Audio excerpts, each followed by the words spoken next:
In May, we also witnessed one of the largest scale attacks on the Moscow region and Moscow itself. Do you think such attacks will become more frequent, and will they scale up? They will, but not immediately. As for Moscow, it was purely a test of our capabilities. We saw that we are able to break through at least 3 of their defense rings. We were satisfied with this result. But Moscow is not a priority right now. I think Moscow will have to live with this from now on. During the autumn-winter period, something like that. For now, we will focus on other directions, exhausting Russia on other fronts. But as for the capital, that will be a matter for the autumn-winter period. By that time, we will have scaled up even further. We will expand the production of strike drones, enhance their functionality, and I think by then our ballistic missiles will already be flying. I truly believe that is precisely the specific time frame, when we will see them not just as PR or advertising, but as tangible, concrete results. To provide a clearer perspective on the timeline of these events, we witnessed the initial deployment of the Firepoint 5 Flamingo system back in August. The very first effective strike occurred during that same month of August in the year 2025. This specific operation targeted the town of Armyansk, specifically focusing on an FSB border guard facility, where 3 Flamingo missiles successfully hit that base directly with high precision. Personally, I would think that the ballistic Firepoint will most likely be launched somewhere, let's say, roughly around the time of the turn of August and the beginning of September of this year. That would even be symbolic, I would say. And it would be symbolic if it hit Crimea as well. They're testing it. Why specifically Crimea? That's an interesting point as well. Crimea is currently the second most densely protected area in terms of air defense. Russia keeps moving systems there. We destroy them. They bring in more. We destroy them again, and they keep bringing them in. So it's like a Chornobyivka for Russian air defense. And first of all, it's the closest temporarily occupied territory to us that is so saturated with air defense systems. So striking Kherson region for the purpose of testing such a missile isn't as interesting. Why did Flamingo strike specifically in Crimea and not in the Kherson region or Zaporizhzhia region or somewhere like Melitopol, Tokmak, or Mariupol? The answer is very simple. There just isn't that much air defense there, which allowed them to test this missile in the most extreme conditions possible. It's the same with ballistics. The most extreme conditions possible. Dense air defense, important targets are there. Yes, very, very close. So the closer we are, the more we start testing from a short distance. And then it will fly on to Moscow, maybe, or maybe not to Moscow, maybe somewhere even farther. Belgorod, after all. So what is this? Let the Mars missiles hit Belgorod. It's time for the ballistics to hit as well. Well, despite all the optimistic developments in this area, Russia is still capable of carrying out massive combined strikes on both our civilian and military infrastructure. And the events of the past weekend have clearly demonstrated this. Do these missile strikes indicate Russia's real strength in this area? Or is this rather some kind of convulsions and attempts by Putin to demonstrate so-called strength in quotation marks against the backdrop of failures on the front line? No, this is not a demonstration of any real capabilities for development or anything like that. In fact, it was just an ordinary shelling, to be honest. The only thing that sets it apart is this. What are the specifics? First, everything was concentrated on Kyiv. Absolutely, the main bulk of everything was focused on Kyiv. Second, it was the third time that the Oreshnik was used against Ukraine. That's what sets it apart. If we break it down in detail, what's special about the drone component? Nothing. Well, there were about 600 or so drones of a combined type, Shahed 136, BM-35, and Talmaz Gerbera parody decoy drones, and I think there were also some jet-powered ones. That's basically it, the classic set. So, nothing we haven't seen before? No, this is standard. A massive combined drone raid is 500 plus, that's the norm, about once a week. This happens about once a week. Next, the missile component, 90 missiles. At first glance, that's a lot. It might surprise some people, but first of all, the record missile strike on Ukrainian territory was on December 29th, 2023. At that time, 158 missiles of various types were used. It was a combined strike. The main strike element was the Kh-101-555 cruise missiles. They were of aviation deployment. There were 90 of them. So in 2023, Russia had the capability to launch 90 missiles of just one unified type by sending up 18 strategic missile-carrying bombers, 295 MS at that time. And in 2026, what type of 90 missiles arrived? But that's just a mixed bag. There were KC-101s, 3 M14 calibers, Iskander K 9 M727-28s. There were ballistic 9 M723s, almost 30 missiles, as well as ballistic 5 VA-55s from the S-300 and S-400 systems. There were even 3 M22 Zircons. Well, of course, they have plenty to choose from. A huge assortment, only the Kh-22-32 was missing. So where was the Kh-22-32 and where was the P-800 Onyx? They were still missing the Onyx.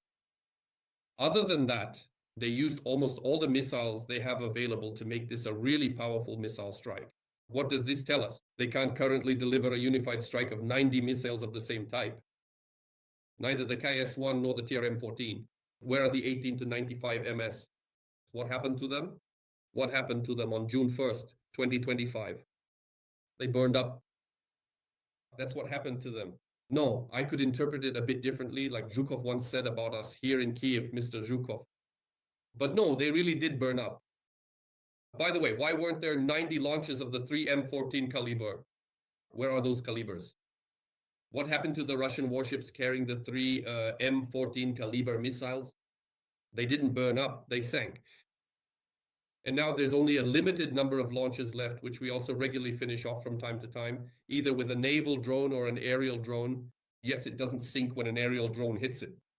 But if it hits the captain's bridge, where the main instruments and systems are, where the radar complexes are installed, everything, a drone costing $15,000 to $20,000 flies in, and the superstructure with unique equipment worth tens of millions of dollars stops working.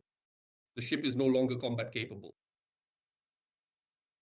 It just sits there, and very quickly they start building grills on it, which is exactly what's happening with Russian warships. They're already building grills on them, just like they did on tanks back in the day. Now, all that's left is to make a dandelion out of them using metal cables. That would be a truly unique case. So what has it turned into? Therefore, we draw conclusions from this. Yes, this doesn't mean we should neglect our safety. Honestly, I'm always surprised. What always amazes me is when there's a strike on Ukraine, there are warnings, the president warns, makes a statement, says there will be a strike. Our security forces issue warnings.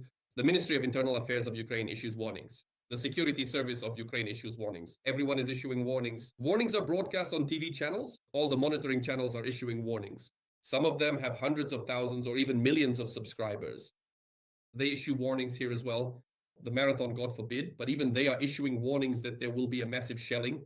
And then it turns out that some people were sleeping in their beds, even though in Kyiv, for example, the air raid siren has been sounding for an hour already, the air defense is working, and explosions can be heard. What, seriously? I don't know. There should still be some kind of instinct for self-preservation. People go down into the subway, people go down into basements, people look for bomb shelters, people walk several blocks just to lay out their sleeping mat somewhere in the subway and wait until it's all over. I believe that the instinct for self-preservation should be the most important thing in this situation. Therefore, I repeat, there should be no downplaying, no minimizing, no ignoring the threat. Yes, for the Russians, when it comes to terrorizing Ukraine, the situation is also not improving. We see this, we can confirm it based on this possibility, but that does not mean that this missile does not bring death. It's the same as with the Oreshnik. People often say to me, oh, the Oreshnik will come, the RS-26 Rubesh. I explained that the Oreshnik itself is just a placebo for the king's mind. And the Oreshnik, in terms of its overall energy release, is weaker than the K-22-32 missile, which regularly flew over Ukraine. Overall, the Oreshnik is equivalent to 1.5 Iskanders. But each of its rails, these tungsten rods, if you take just one of them, and there are 36 in total, each one upon impact with the ground releases energy equivalent to approximately 20 to 25 kilograms of TNT. The Shahed 136 has 90 kilograms of TNT. That's about the same as the OFAB 250 bomb. That is, a single tungsten core from the Oreshnik is 3 to 4 times weaker than a Shahed or an OFAB 250 bomb. But that doesn't mean it can't kill. It doesn't mean you shouldn't take cover in the basement when it happens. We need to understand what steps Russia is taking to intimidate, to blackmail, to sow panic and chaos. They launch an $80 million missile, which has the effect of 1.5 Iskanders. One Iskander costs about $1.5 to $2 million. So the threat from Iskanders is greater than from the Oreshnik.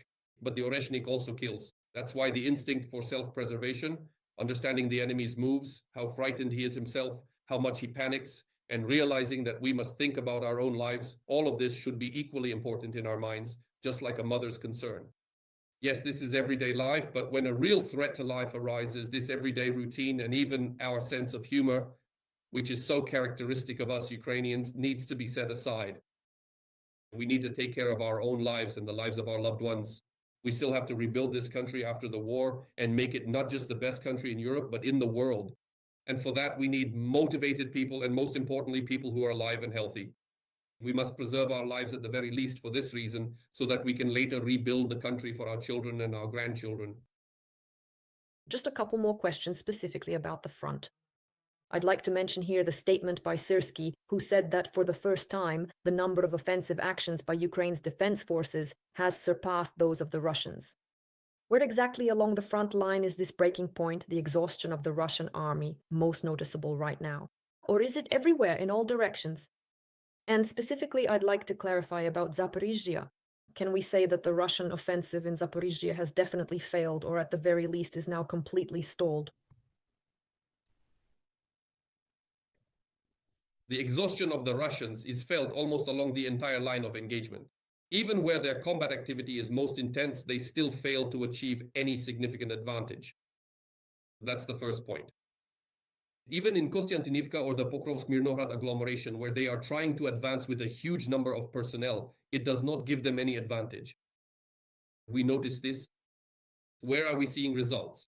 Also, along the entire line of contact, we can observe the successful actions of the Security Service of Ukraine, SBU. Last week, territory was liberated in the area of Odradne, 19 square kilometers around this village in the Kharkiv region. And in principle, we are acting quite actively, in fact, in the Kharkiv region.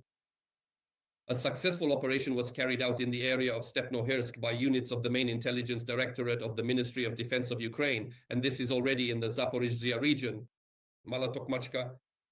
Near Mala Tokmachka, we expanded the control zone by approximately 1.5 to 2 kilometers in depth. And the Russians, who previously had the ability to reach its eastern and southeastern outskirts, no longer have that possibility. Now this control zone exists. And in principle, step by step, there are such advances everywhere. 500 meters here, a kilometer there. In other words, counter-attacking actions are taking place along the entire line of contact. In turn, the Russian occupation forces continue to exert maximum pressure along a section of the front approximately 15 kilometers long. This is Huliapilske. Their objective is to reach Mizrychya, Haichulta, and Verkhna Tertsia. They are concentrating on the Urihiv direction, but for now, their activity is rather lackluster. It does not show any excessive escalation. Overall, their priorities remain the continuation of pressure beyond the boundaries of the Pokrovsk-Mirnohrad agglomeration, specifically the Rodinsky-Chervony Limon area, Lyman, the Hryshchenko River, and the opening of the Dubropil direction. Kostiantynivka remains a priority, and they will also constantly attempt to infiltrate Kupiansk, Uzlovyi, Lyman, and in principle, the eastern flank of the Sloviansk-Kramatorsk bridgehead, the former Siversky direction. That is, the level of activity here will be quite high, but high activity does not mean that they are highly effective. Currently, they have on average about 250 engagements per day. However, these 250 engagements do not yield any significant results, except for some situational tactical advances. The total territory captured per day can amount to 1, 2, or 3 square kilometers along the entire line of engagement. So these are just small tactical level locations. Sometimes it's zero at all. And sometimes they even lose ground because we counterattack and take it back. Do you mean other positions? Against the backdrop of all these discussions about Russia's exhaustion, about certain signs indicating that the situation is shifting in our favor, how should we perceive the wave of warnings currently being voiced about the threat of an offensive from Belarus, whether towards Kyiv, Chernihiv, or even NATO countries? And in this case, it's not Russia boasting. These warnings are actually coming from our side, from the Ukrainian side, about this threat. In particular, the president has also spoken about this. How should we interpret this direction? Is there really a genuine threat right now of a new front being opened there? The threat from Belarus has existed, exists now, and will remain as long as the war continues and as long as Alexander Lukashenko remains the so-called president of Belarus. That's absolutely true. So this threat will persist until that moment. However, this threat will have different levels of warning, different levels of escalation of this threat. Right now, it's a yellow code, let's call it that. not orange, not red. It's a yellow code. The threat is present, and we must remain vigilant as possible. As soon as we see a concentration of Russian troops on the territory of Belarus, with certain codes triggered, approaching red code status. For now, it's yellow, yes. Not green, not blue. We shouldn't relax. We need to prepare. It's the same as with Transnistria. Transnistria is like a mini Belarus, let's put it that way. The threat from that formation, from the number of forces and resources present in Transnistria, is much smaller than from Belarus. However, that doesn't mean we shouldn't be preparing, that we shouldn't be digging trenches, that we shouldn't be stretching barbed wire, installing dragon's teeth, preparing firing positions, reinforcing and monitoring the front line. It doesn't mean we shouldn't be doing all that. Yes, we must do it, just as we do with Belarus. The main directions where they might advance, they must be prepared. Defense lines, positions, everything should be mined, and fortifications should be built. And it's better to act in advance and always be ready, rather than be caught off guard later. Something starts, and we pretend we didn't know anything. No, that won't happen. And it's impossible to do this unnoticed, to prepare such a strike group that would pose a threat to Ukraine. That's why these warnings are constantly being voiced. And they're being voiced to our Western partners as well. Because this is a threat not only to Ukraine, it could also be a threat to one of the European countries. And in addition, these warnings are also a message to Lukashenko himself. If you take this step again, even if your army does not participate in the invasion, in Ukraine 2.0, but if you even allow your territory to be used for this invasion to happen again from your land, well then, bye-bye Moser Oil Refinery, and not just the Moser Oil Refinery, but a lot of other things as well. Belarus is like an open book to us. It's like the palm of our hand. It's not 2,000 kilometers to Yekaterinburg. The distance to Minsk is much shorter, and things will fly much faster and in greater numbers. And my last question. In your opinion, will Ukraine be able to turn these current local successes into a major strategic breakthrough? What prerequisites are necessary for this tactical turning point to become irreversible? And as Zelensky said the other day, we're now bringing the war back home to Russia. How great are the prospects of bringing the war back to Russia? I can say that we've been talking about this with you almost the entire day. It's a few steps, a few stages.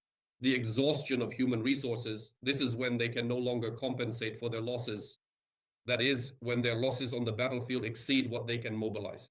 The first step. The second step is the loss of communications. This means the complete destruction of their communication elements and their telecommunications. The third step is cutting off logistics. That is, they cannot compensate in a timely manner for their monthly, weekly, or daily losses. They lack stable, high-quality communications, and they lack stable, high-quality logistics.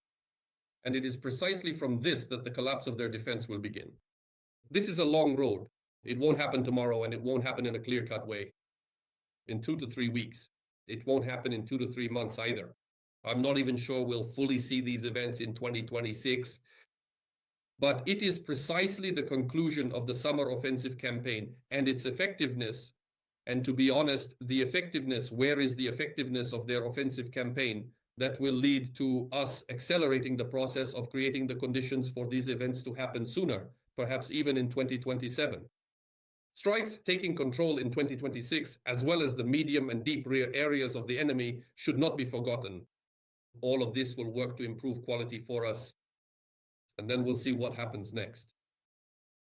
All right, Mr. Oleksandr, I am very grateful to you for the conversation, for your thoughts, and for your time. Thank you, and thanks to everyone who watched our episode today.